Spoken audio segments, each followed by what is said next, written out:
Let's talk about the Anunnaki. This might be one of the biggest scams I have ever seen. Anybody making claims that the Anunnaki were aliens that came from another planet, genetically modified hominids or apes or whatever they're trying to say to create humans. They genetically modified existing hominids on this planet and created us. It's just completely false. I want to look into it. I want to show you some evidence, and I want to show you a way you can prove this for yourself. Ancient astronaut theory, specifically that you find all this information in cuneiform tablets. You don't. You're going to find that that idea is quite lacking in the primary sources. Now, I'm sure it would be a thrill, maybe at least for me, to go through all 180 lines of our search, looking at each one individually, validating what I can sort of summarize for you right here, though. And that is, the primary texts refute the claims of Zecharia Sitchin and anyone else who puts forth his ideas that we have Anunnaki, an alien race from a planet called Nibiru, that visited Earth.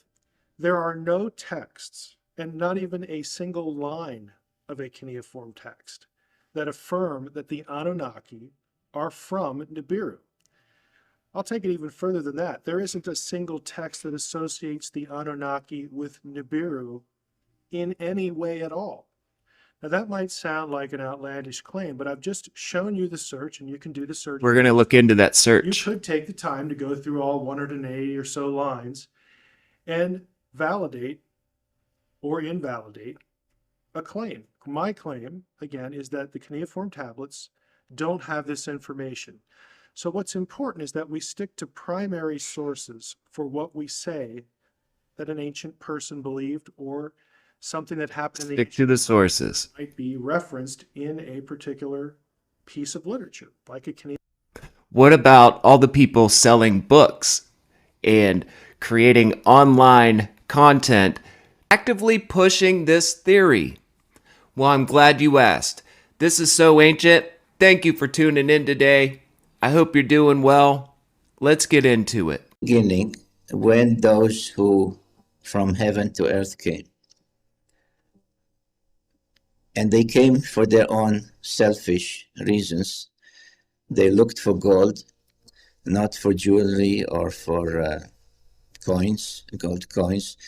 They needed gold in order to survive on their own planet, because their atmosphere was dwindling. They were losing the internal heat of their planet. And the only way they could retain it was to create a shield of gold particles around their planet, and the source for that gold was the planet Earth.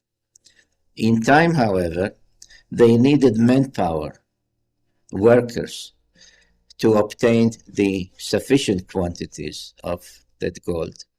And therefore they went about and through genetic engineering brought about us, Homo sapiens. There was evolution. Even chapter 1 of the book of Genesis, as I point out in my book, Genesis Revisited, speaks about evolution. But someone jumped the gun on evolution. We might have appeared here anyway, in 1 million years, in 5 million, in 10, I don't know.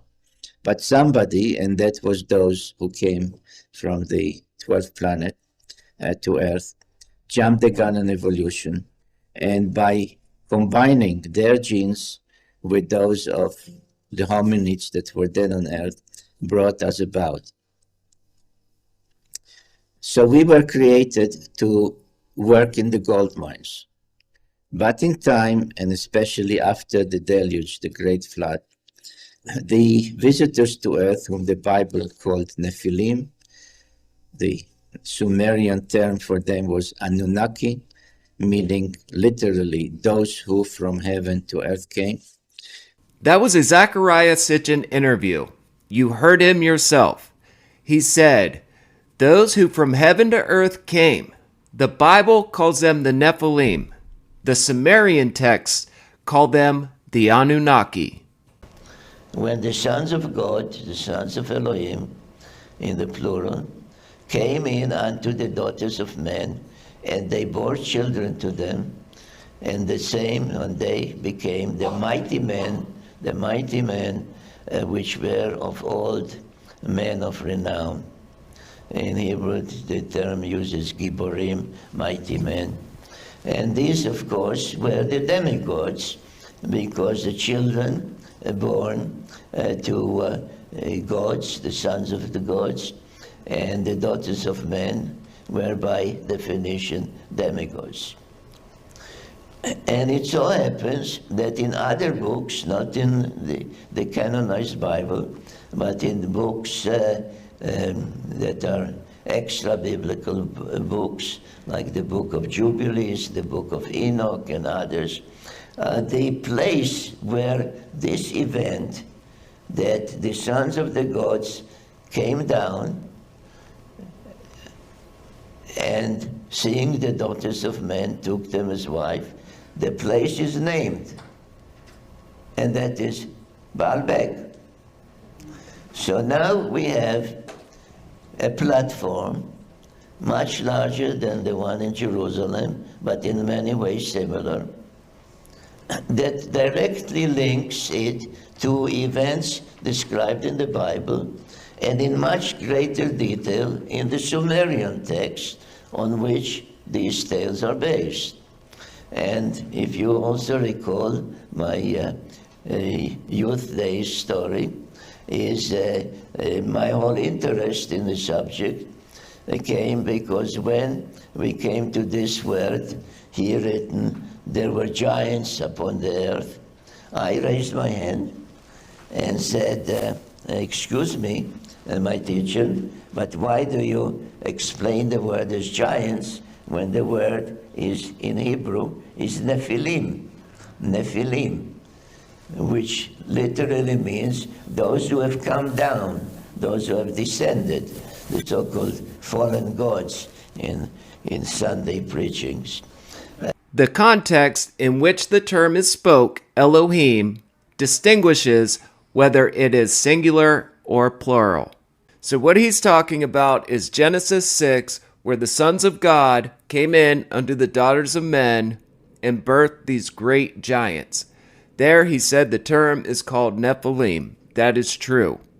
He said the term Nephilim means those who fell down, saying that these are the Anunnaki. It's weird because the sons of God are the ones that descended down and mated with human women. Even in the New Testament it says, those angels that did not keep their first estate, but went after strange flesh. Nephilim, giants, name of two peoples, one before the flood and one after the flood. Remember, they were on the earth in those days and thereafter. Right here is the passage, Genesis 6:4. The Nephilim were on the earth in those days, and also after that. Numbers 13:33 says, there we saw the Nephilim, the sons of Enoch. And they even say, like, we were as grasshoppers before these people. The size of us was comparable to grasshoppers to men. Meaning, they were large in stature.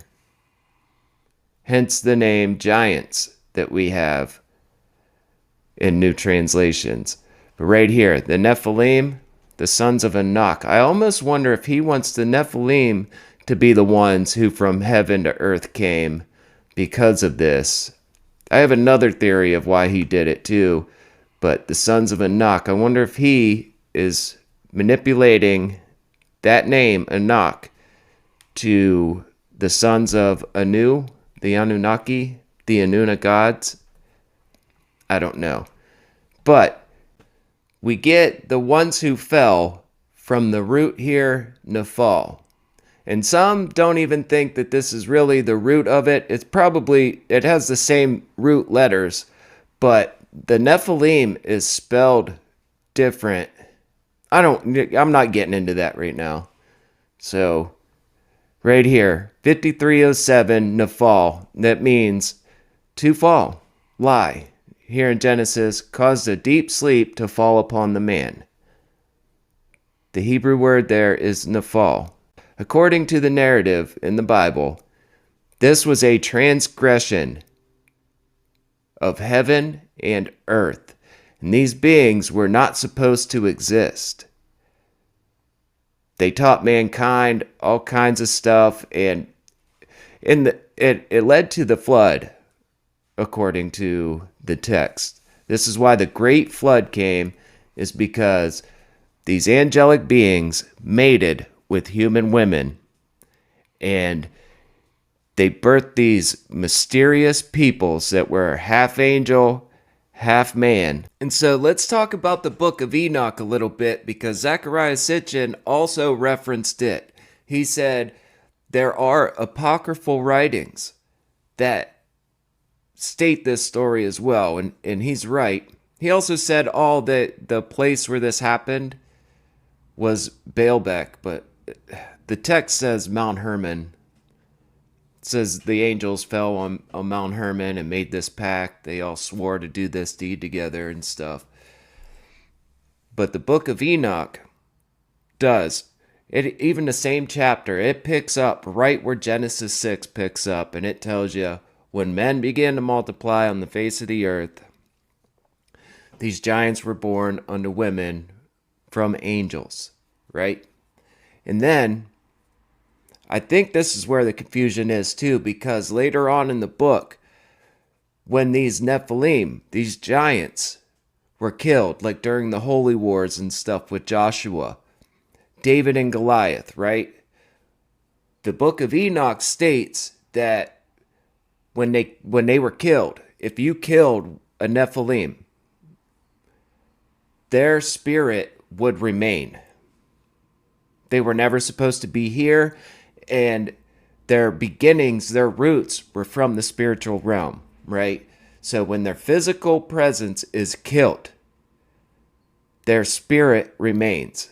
And that's where you get things like the Shadim, or these evil spirits, the demons that Jesus casts out in the New Testament and stuff. This is the mythology background for demons, pretty much. Spiritual beings, the evil and unclean spirits. I want to preface this by saying I am not an expert in these ancient languages.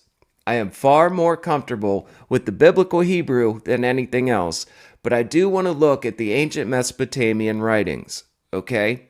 And I want to show you a clear line between the ancient Mesopotamian writings, like the Enuma Elish and the Atrahasis tablet, and the Book of Genesis.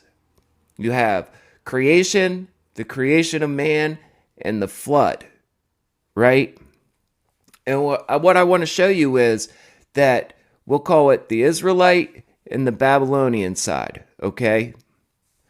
The Israelites wrote Genesis. They gathered these writings and put it together in direct response to the Babylonian creation myths, flood myths.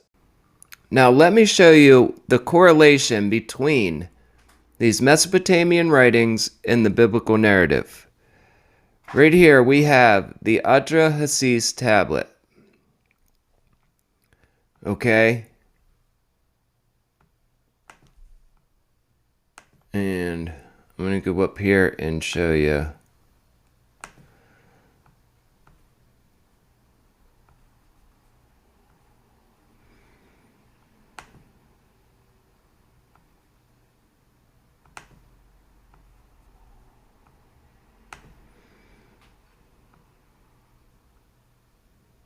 They were counting the years of the loads for 3,600 years.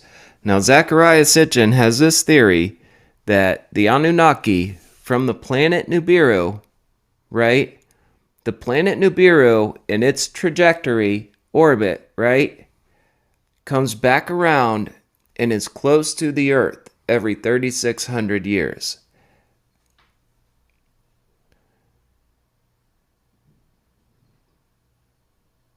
And so, if you're into the Anunnaki, The great Anunnaki were present. If you're into this, type of stuff, the Atrahasis tablet is one of my favorites. And I'm going to show you here too, because like Anunnaki does not mean those who from heaven to earth came. Anunnaki is pretty much the princely offspring of Anu. In the biblical narrative, we would call them the B'nai Elim, the sons of God. The Anunnaki is royalty, offspring from Anu. They're sons of Anu. Anunnaki, sons of Anu. Like I said, I'm not an expert in this language, but I'll show you a quick Google search. And it literally says princely seed. Anunnaki means princely seed. Why? Because Anu, the sky god, the bull god. And they mix that up too. They mix up the Anunnaki with the Apkallu. Belit Eli, the womb goddess. This is the mother goddess. She's in the Semitic text as well. Not necessarily the biblical text, because they made it all about the one God. They kind of reformed it. But Belit Eli, the womb goddess, is present. Let the mother goddess create offspring. Well, why? So that they may bear the yoke. They may bear the work. Let her create primeval man, and let her bear the load of the gods. The gods were tired of doing the work. And let man bear the load of the gods. They called up the goddess. You are the creator of mankind. Create primeval man that he may bear the yoke. Let man bear the load of the gods. The great Anunnaki who assigned the fates.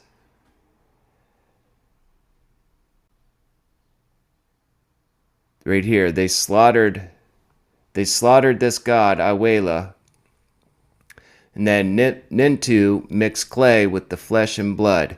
In the biblical narrative, right, Adam was formed out of the dust. And the deity breathed life into him. For dust thou art, and dust thou shalt return. These stories are so related. It's because they're talking from two different points. One side is saying, it's like a theological debate. One side is speaking their side, and the other one is responding. The Israelites are responding to this. Why? Because they want to give you a different point of view. Created 7 males and 7 females. But let me go down here a little bit longer. I know, I should have probably had this already. Right here. This is important. 600 years, less than 600 passed. And the country became too wide and the people too numerous. The country was as noisy as a bellowing bull. What does that sound like? Sounds like the biblical narrative. In the 600th year of Noah's life, the floodwaters came. When man began to multiply on the face of the earth, the people were too numerous. It's the same story spoken from two different sides. Genesis 6 verse 9 says, "And now Noah was perfect in his generations." It says like he spoke with God and he walked with God. Noah was perfect and a just man, and he walked with God. Now there was one, Atrahasis, whose ear was open to his god Enki. He would speak with his God, and his God would speak with him.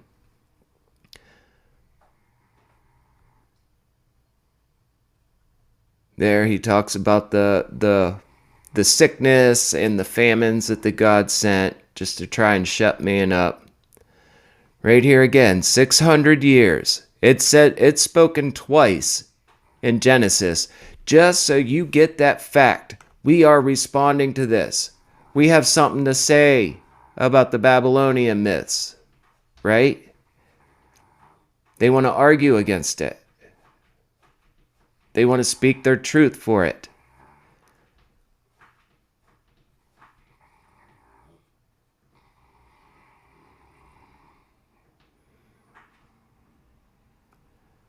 "600 years, less than 600 passed, when man began to multiply on the face of the earth.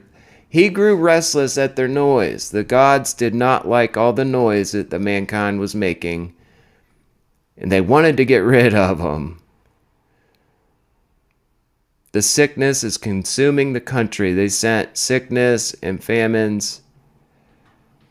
But down here, after you just saw the Bible narrative, these stories are so connected. Where you at? Okay. Sorry, this thing is... Alright. Enki made his voice heard and spoke to his servant. This is just like the deity of the Bible speaking to Noah. He says, "Make sure you attend to the message I tell you. Listen constantly to me. Make sure you attend all my words. Dismantle the house and build a boat. Reject possessions and save living things on the boat that you build."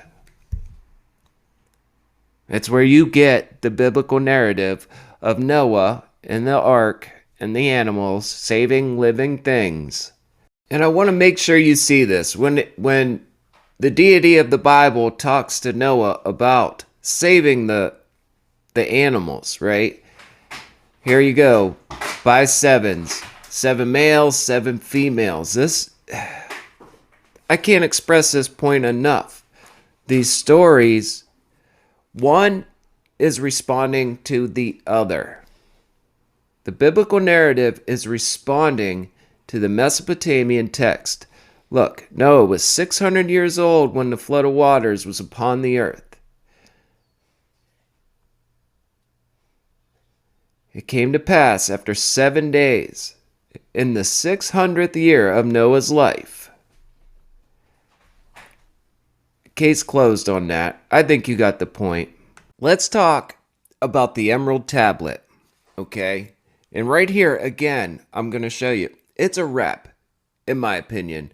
If you guys don't believe it, man, you're seriously misreading some text. I don't know what else to tell you. But listen, the Emerald Tablet, right? As above, so below. The concept is that the heavens and the earth mirror each other. Okay?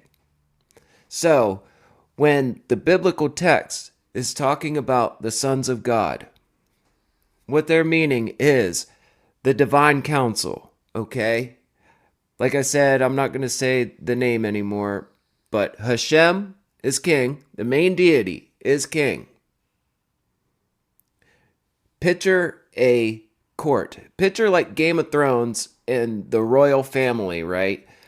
You have the king, you have the royal family, and then you have his officials, okay? Those that go out and do his bidding.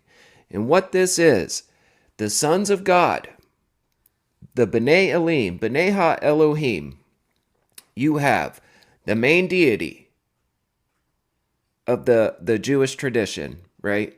You have the main deity and then his royal family.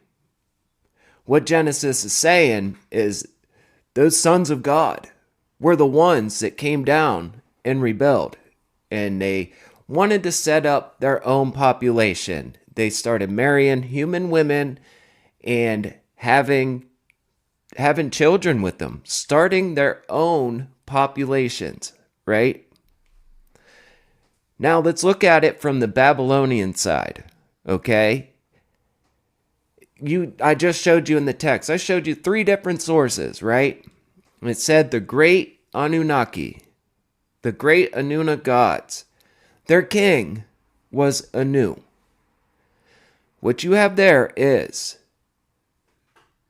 the supreme deity, the sky god, Anu. And then you have the Anunnaki. It's the same kind of premise. And the ancient astronaut theory mixes that up.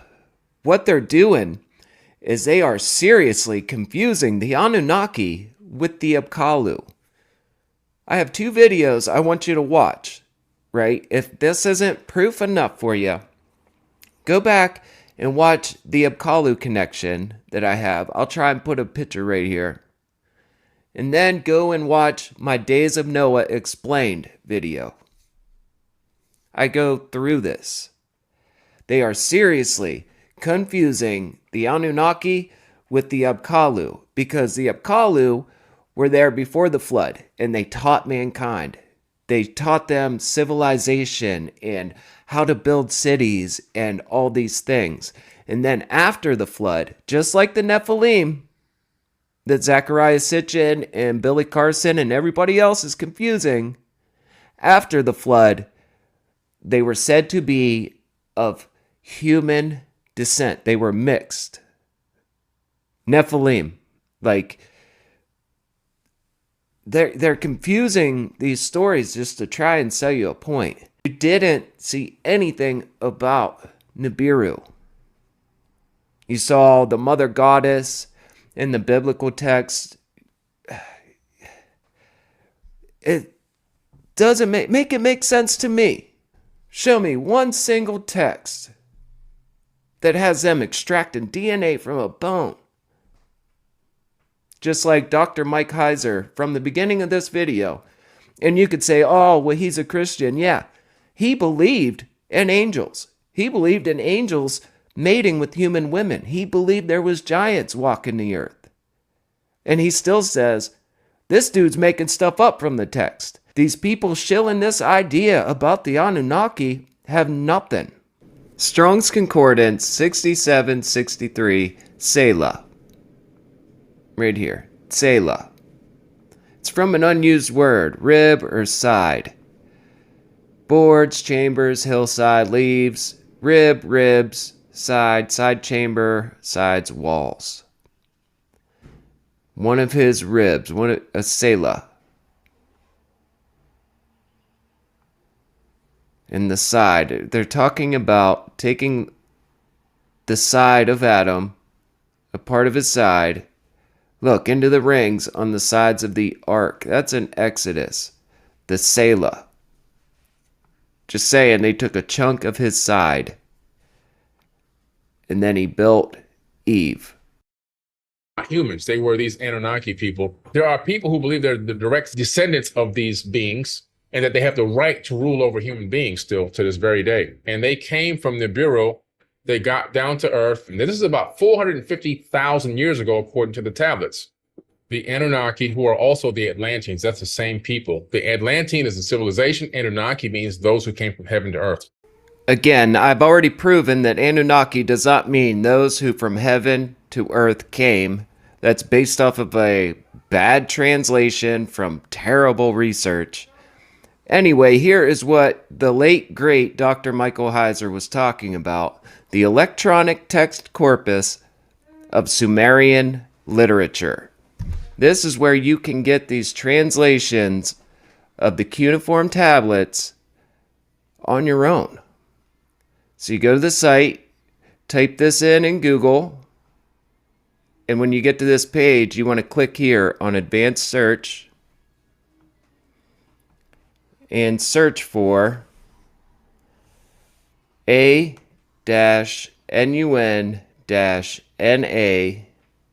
as lemma, and you click search.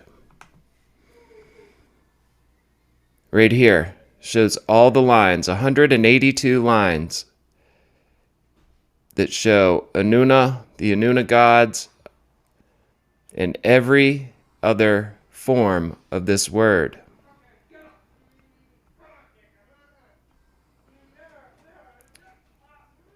And then what you can do is you can go over here to the left and kind of in the middle, this TR, you can see the translation in English.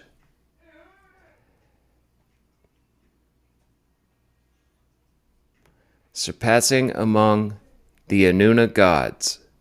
And there you have it. There's my proof.